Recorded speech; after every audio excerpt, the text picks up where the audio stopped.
Why do some stories completely consume the internet? Not just go viral, not just trend, but completely and emotionally consume millions of people every day. The kinds of stories where people wake up and immediately check for updates, where strangers begin arguing like family members, where comment sections become battlegrounds, where audiences start analyzing body language, old videos, Instagram captions, live stream clips, and timelines like detectives trying to solve a mystery. And eventually, people stop watching the story and actually begin living inside of it. And that raises a much bigger question. What exactly is happening here? Because whether it's creator controversies or true crime cases, celebrity trials or internet mysteries, public grief or emotionally charged internet communities like TheApples, the patterns are often shockingly similar. The internet becomes emotionally attached, communities form, sides are chosen, and heroes and villains emerge. Algorithms amplify everything. And suddenly, a story isn't just content anymore, it becomes identity.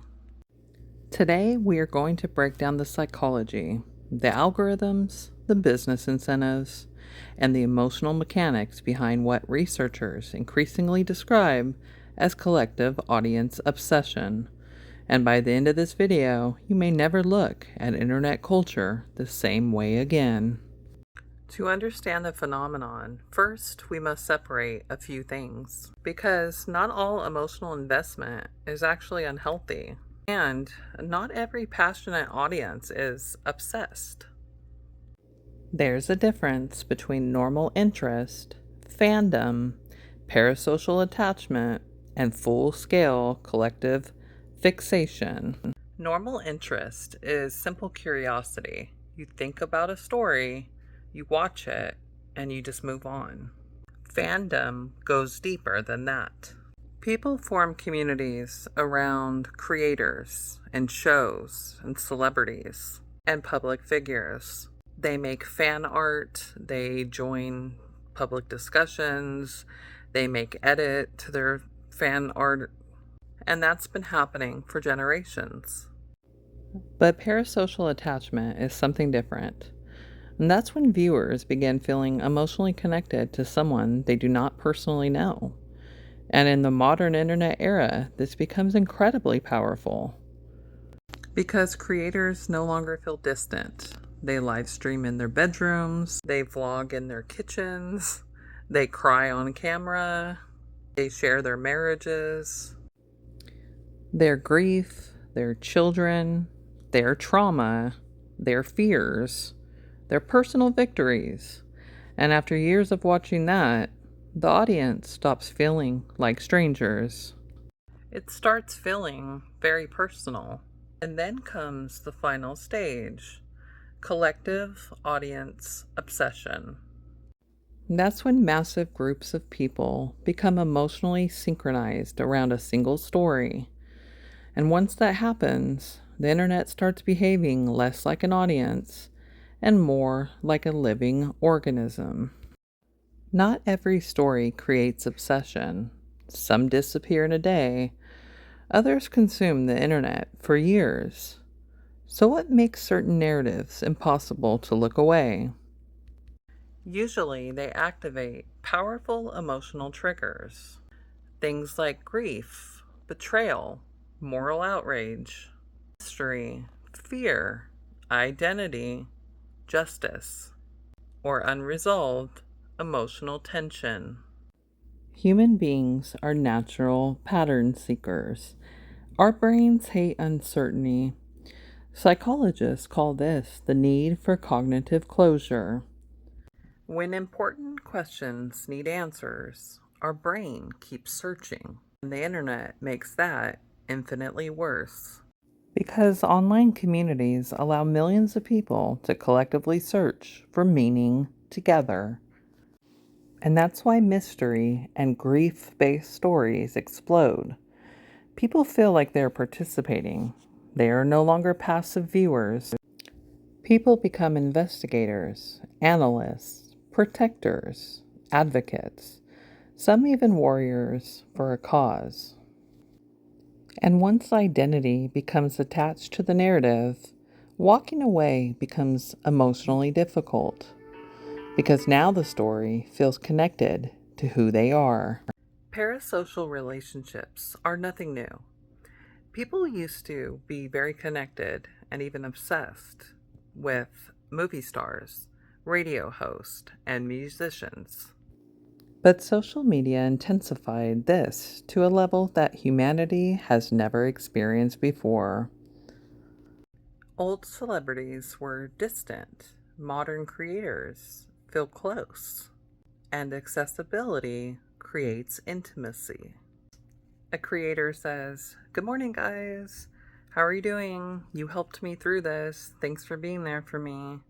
And over time, the audience begins emotionally participating in the creator's life. This becomes especially intense in emotionally vulnerable channels, such as TheApples, and other channels centered around grief, family, legacy, memory, and hope. Because viewers just don't consume the content, they emotionally experience it alongside the creator. And that's one reason communities surrounding emotionally charged creators can become so deeply divided. And when emotionally symbolic channels begin changing direction, the audience reaction can become extremely intense. Not because everyone agrees, but because everyone feels emotionally invested in what the story represents. One viewer sees healing, another sees betrayal, one sees moving forward, another sees erasure. One sees rebuilding, and another sees abandonment of a legacy. And once those interpretations become tribal, they become, for many people, obsessions. Collective audience obsession reveals something deeply human.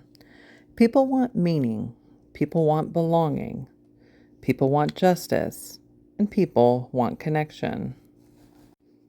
In an increasingly isolated digital world, internet communities often become substitutes for real world tribes.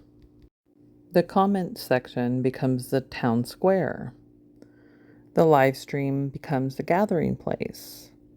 The creator becomes the emotional anchor. And the story becomes the thing that people collectively organize around. The internet did not invent these human needs. It simply industrialized them, and algorithms learned how to monetize them.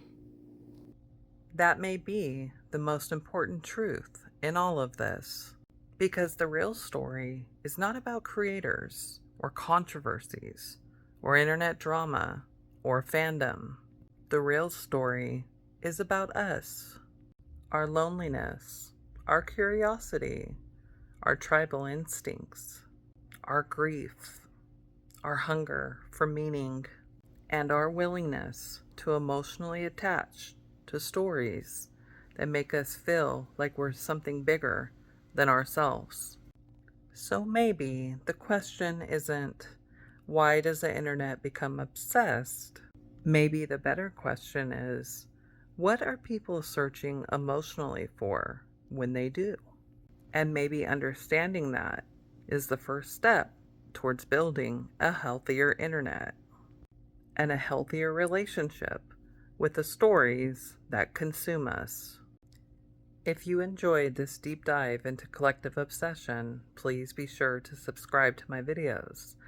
I am sure that you will enjoy what I have coming in the near future. And thanks for watching. I look forward to seeing you in the next.